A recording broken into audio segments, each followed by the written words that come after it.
Magandang araw mga kadip. Ang project na gagawin natin today ay Kawasaki ZX-25R. Kung interesado ka sa proseso kung paano namin to ginawa, tara, samahan nyo kami.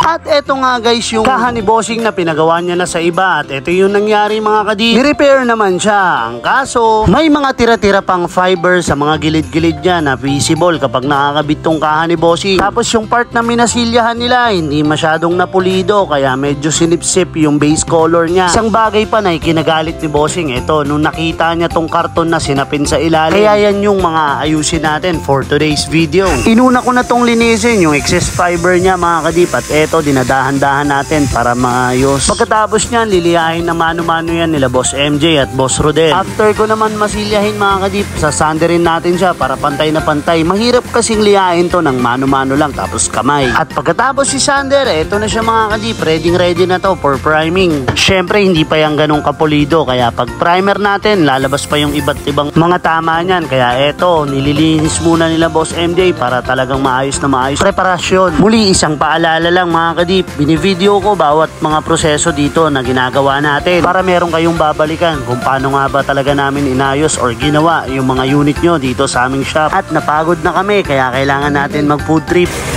Pizza.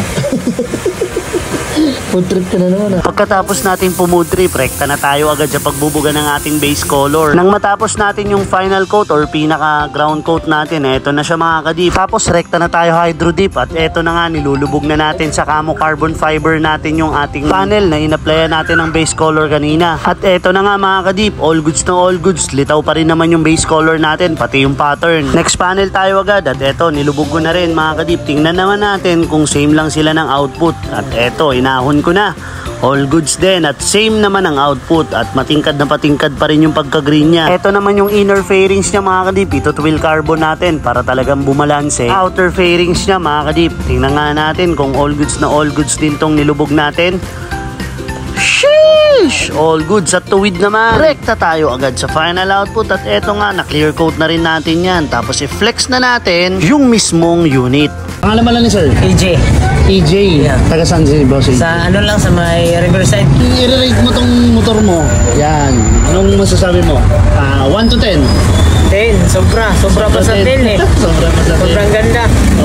So, ligunin ba sir? Ligunin? Oo.